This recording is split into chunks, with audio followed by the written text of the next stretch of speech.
Hello, John and Nikki here. We just want to remind you, in case you didn't see any previous videos, even though this is appearing after Garrison's death, this was filmed before. So we're just adding this on to the beginning of the video just for context, in case anything seems unusual or anything like that. I also want to take this opportunity to share that Janelle Brown on her Instagram has shared that many people have donated to High Country Humane, or ARK, A-R-K, cat sanctuary in Garrison's name, and she thought that's a really nice gesture. So I just wanted to pass that on in case anybody had felt like they wanted to donate to a cause in his name, that is something that I was kind of waiting to see if Janelle or the family released any statement about, you know, places, and I guess that's as close as we're going to get. So if you'd like to donate something in his name, those seem like two places. And if you are having trouble finding them, you can go to her Instagram account and find the exact name. So thank you very much and enjoy the video. Welcome to Sister Wives. This is our rewatch. We are on season 6, episode 11, Sister Wives Tell All, and it's the first of the modern tell-alls. Or let me show you what we've already showed you already. Yes. So this is probably the first of what I'm going to call the modern tell-all, which is where they have a host who sits and asks questions and kind of starts to give some pushback. This particular one wasn't very much, but this is back when we thought they were a happy family, and that's what we were seeing mostly on camera. So this has Tamara Hall. And by the way, if you notice, the last couple seasons have not been tell-alls. They've been one-on-one interviews. So they're not even pretending to be a tell-all. She's 100 times better than Suki or whatever her name is. Yeah, I mean, she pushed back, I would say, just about as much as Suki did, with the exception being this was supposed to be a happy season, and she still kind of dug in. I think if this had been season 18 and she had kept that same energy, we would have seen a full surgical attack. Could have said nothing, asked the questions, roll the tape. Yeah, that's what I would have liked. That's what we all would have liked. That's what we deserved. This is actually going to probably be a really short tell-all, because as far as I'm concerned, we just talked about this. Like, we just did full, in-depth episodes about everything they talked about. And it was all very surface-level-y. The most interesting part was probably when they talked to the teenagers. And even that was very, like... McKelty was at least honest. Yeah, McKelty She just wants the attention. Hey. That's what she said. She was honest from then, and she's continued to be the same way. So, I mean, hey. So, literally... applaud for that. I'm like, if this is all that happened this season, which was them moving into houses... Very, very briefly about my Sister Wives Closet, and it was such a sham of a question about Sister Wives Closet. So let's start out first with, so it was really important you move into the cul-de-sac. Why? And Cody says, so we can function as a family. And I'm like... Oh. So all the other wives can see me spending time at Robin's and not them. And then John was reading a magazine during this, and so I had to tell him no, to put down the magazine, and he says, this is what I always do. And I said, well, not today, because I'm really super stressed out because we're finishing up all our tax stuff to give to the accountant. And then we had a little tiff, just a little behind-the-scenes information of how that went. It wasn't a magazine. It was... that's fine. It wasn't a magazine. He's gonna go hang out with one of his buddies who's having a rough time. So he's planning some stuff. So we talk more about how Mary was upset that she wasn't in the house because of Christmas. And then they do talk, we get the smallest hint of like, so you guys had some concerns. Why is that? And Mary, and everyone's kind of like, I don't know what you're talking about. We would never share that. And then they're like, well, Mary, you said you thought it might, you know, and so she says, yes, you know, now you can see where Cody is. And Christine was more honest, and she's like, hey, yeah, you can really see, you can be like, hey, I haven't seen him in a few days. Where is he? And then they kind of made a joke about putting out someone's trash, and then we found out that's literally what happened. Christine was taking out her trash for trash day, and then sees Cody coming out of Robin's house, putting Robin's trash out. And it sounds...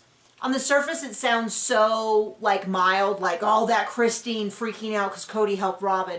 But I have a feeling you multiply that by 1,000, 10,000, 100,000, we have a better view of what their family dynamic was. And I'm sure, because I'm sure that was not the only time. I bet you that was every single week, because she has a young baby, who, by the way, is not that much younger than Christine. Christine's truly. So we're already starting to get this hints, and Tamara's like, good for you, Christine, for actually being honest about it. That didn't last too long, the honesty. Well, she's always been honest, which is why she got the label of a whiner and a complainer. I mean, they never really... Talking about their functional family, I'm going to say... Okay, that's fair. Yeah, I mean, there's always been this catch-22, and I see it with the viewers, too, which is when they're honest, everyone calls them whiners, and they're complainers, and they're so difficult, and then when they don't say anything, they're liars, and they're, you know, why didn't anyone tell us, and they've been manipulative. And I honestly don't know as like a... How would I handle it? Because you think you go, well, I don't want to burn down the bridge that is our relationship by dragging him through the mud. But then the other part of you goes, well, I'm also don't feel, I'm someone at least that I have a hard time lying or saying things that are untruths because I'm like, oh, I don't really want to be held, I don't want to be known as a liar. That sounds like I'm saying that other people love being liars, but some people don't care. I mean, I've definitely worked with people who are very happy to say, sure, we can do this. And then later on be like, never mind, I've changed my mind. And they're just like, well, you know, I changed my mind, so it's not lying, it's something different. Whereas I'm more of like, I try not to say something unless I think it's actually going to happen. I don't know why I feel like I'm explaining what lying is to people who are like, I know what lying is. Anyway. So then we discussed My Sister Wives Closet, and this is where they really dropped the ball. Because instead of being like, wow, you guys have an audience of millions and millions, and you've sold like, what, like 35 cents worth? Like, wow, isn't that really super disappointing? Instead, they show a clip where Cody's like, we're just in the background sulking, and Robin says he needs to put on his big boy panties. And then they laugh and laugh and laugh and laugh. And then they talk about how BBP, Big Boy Panties, has become an ongoing joke with their crew. And it was supposed to be a real lighthearted, hilarious moment, but I just wanted to stick a pencil in my ear. No, I mean, it wasn't that bad. It was just kind of those things where you go, you're not going to ask anything about how disappointing the business launch has been. You're not going to say anything about how disappointing the multiple shows have been. They don't do anything with like, hey, so how have sales been at the casino? They're not going to do anything about how idiotic that idea was, Robin? Yeah, and nothing about how come when Janelle wanted a gym, you had to have a business plan. But when Robin did, it seems like you guys don't even have manufacturers because originally their jeweler was going to do it. Do you think at this point they talked about stealing all the other wives' money through the sister wives? I think they do it intuitively. There's no actual plan. Just like there's not a business plan for My Sister Wives. They just intuit it. There's no plan for stealing their money. It just comes naturally. It just comes so natural that they're like, here's an opportunity for me to buy something for myself. But Tamara does give them a nice little jab when they start talking about, hold on, accountability. It's so perfect. I don't know what that could be about. Oh, she's quizzing Mary about does he give you everything that you need romantically and emotionally? And Mary lied. And Mary's like, yeah, totally. And we're like, now we know he doesn't. We know that he wasn't. Because they talk about the baby situation. And he's like, yeah, immaculate conception, sure. If I don't have to put it in there. Oh, John, that's so crude. Well, it's true though.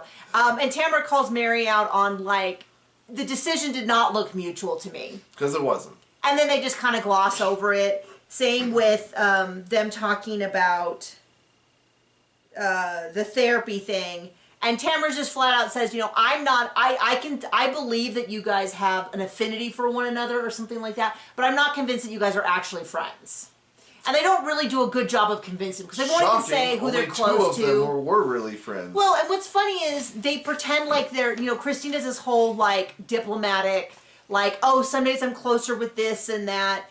And she was kind of right about we have seen her go to Mary several times. I've never seen her go to Robin on film that wasn't her apologizing to Robin for something that, you know. Yeah.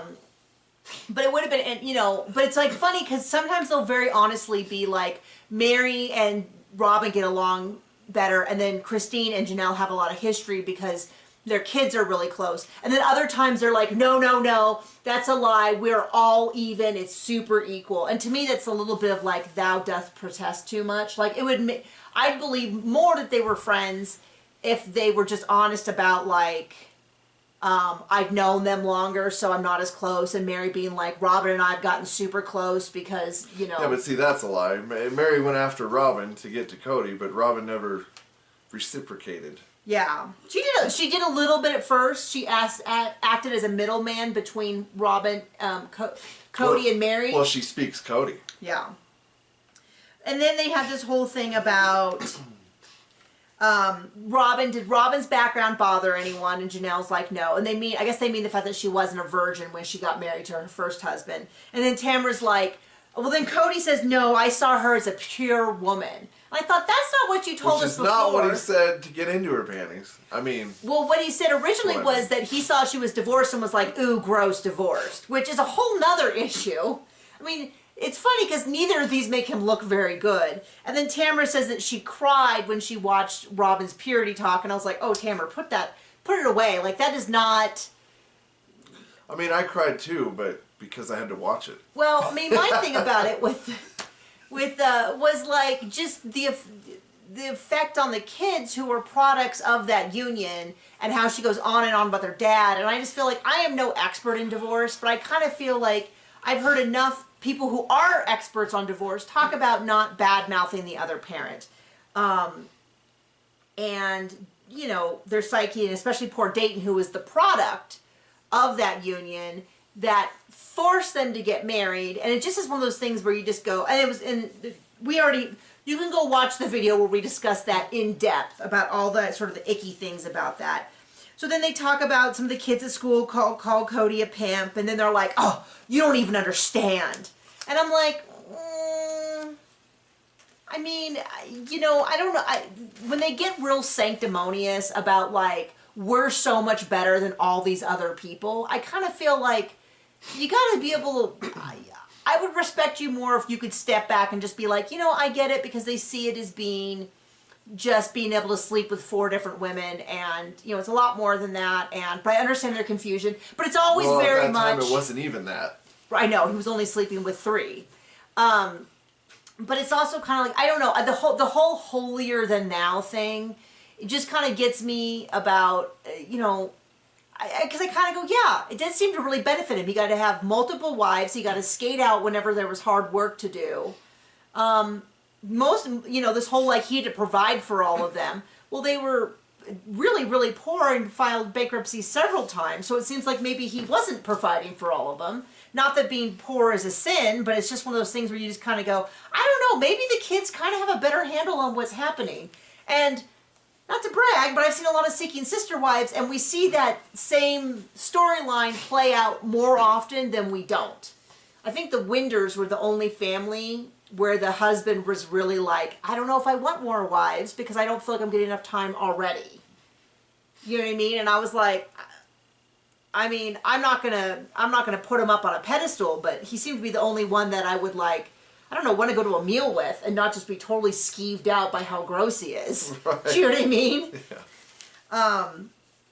So then they go through the discussion, the debate with the polygamist, the anti-polygamist, and go back and watch our recap because there's just more of that. It's more of, the only thing that I really did like in their sort of, still Robin being really mad about how they're so disrespectful to us, and Christine's still going on a little bit about her aunt. Like she's playing a victim. I know, but they at least in this version of it acknowledge how hurt Colleen is and how badly she's been hurt. And Colleen, I never watched the show. Well, I saw little clips here and there, but Colleen went on to do a show, I believe it's called Escaping Polygamy? Someone correct me in the comments. And they would go and rescue people. So she has a very clear understanding that it wasn't just her family. Like, it wasn't one of those things where, you know, I hear sometimes when kids will grow up in abusive families, and they grow up and they're really shocked to learn that nobody else's family, or very few people's family was like that they had a unique family and it wasn't right. It seems to be that she's encountering a lot of families that were kind of like her own, and then she goes and helps people. But what was great was Tamara asked this question of, you're the only polygamous family I know. So do you think are you the norm, or are these other abusive families the norm and you're the exception? And of course they're like, oh, everyone we know is like us. Which is funny because several of the families that they know ended up breaking up, and some of them had some terrible allegations. This is I don't know if I even have told you this. There's a, I think they were on the show. I have to look it up. One of the polygamous families where he like strangled his wife in front of the kids. You know what comes next. And Cody was called as a like a character witness for the husband, which is... Sorry, but if any of my friends strangle their wives, guess who's not showing up to court as a character witness? Yeah, well, not for her for sure. So years and years ago, I have the folder right here. I took the Citizens Police Academy, which you should check in your area if they have it. It's a worldwide program where the police do like 10 weeks and you learn all about different sort of things that are happening, how police functions. I took it as a mystery writer to better understand the police, but I remember her name was Warfield. Sergeant Warfield? But anyway, she was the specialist who came in and talked about domestic violence, and she said basically once a man has strangled a partner, it's not really an issue of will they ever do it again, but when, and the chances that they will eventually kill their partner increase by like 100 or something crazy. And I know someone in my life through my work, this is not a good friend of either of ours, but I know him socially through the sport of archery, who strangled his wife, and did in fact strangle her again about a year later. Did not kill her yet, as of this filming. Praise the Lord, has not. They are now separated, but it was a whole thing. But it happened. The first time it happened when I was taking this class, and I asked her about it. It was very shocking, and he was like 6'6", a huge guy. Sometimes you can judge a book by its cover. And she was like 5 foot nothing, yoga instructor, tiny little thing, and yeah. They look roided out. He might be. He's a big Joe Rogan fan. Was it January 6th? Just saying. Anyway. Shocking. We're in trouble for that. But anyway, my point being, I don't even know where this came from originally. Where did we start way back? I don't know, babe. Character witness. Oh, yeah. As in the idea that they don't know other polygamous families that are abusive, but then Cody went to. I think that was after this happened. Anyway, we got all over the place with Gross. that. Okay. So they talk about so then they're like, no, everyone we know is just like us. We're super the norm. This is the norm for polygamy. This is not the exception. And so then Tamara says, well, then why don't more of these super healthy families come out? And Cody's like, well, they explained that Mary lost her job after they went public, which we knew about, that Cody lost some accounts back when he used to work, which he doesn't anymore. And so that's why people don't go public. And, I don't know. I'm certainly not going to say that every polygamous family is like this, but I am going to say it's kind of ridiculous, especially because for so long they've been like, we're not like those other polygamous families, to then pretend like those polygamous families are such a minority. They were right. They're monogamists. Yeah, they're not like that. So then they bring out the teenagers, Hunter, Aspen, Leon, McKelty, Madison, Logan. So that's sort of whenever they talk about the teenagers, that's kind of who they always are. And as funny is, we never really got the next group through. Like, we never really saw, it was sort of like, it feels like after they left, this cohesive friend group was never able to really reform. And I think because there was starting to be more problems in the family, or I don't even know. They became more clear. Well, I think maybe it's possible that Robin didn't like her kids mingling with the rest of the kids, and so they stopped doing kids things. I think we know that. So they kind of just talk about, like, who wants to be polygamous, and Leon is a yes. Leon is not polygamous. Aspen was open to it and trying to figure it out. Eventually, Aspen did not. I think she saw her husband and was like, nope, I'm not sharing him with anyone. McKelty was like, well, if I marry someone who is, maybe or maybe not. They talk a little bit about McKelty wanting to be this wild child. She describes herself as not being a wild child, but wanting to be. And they say, well, why do you... Wanting attention. Well, they say, why do you want to be a wild child? And she says, because I want attention. So there you go. We're just going to quote from McKelty from now on when we describe her.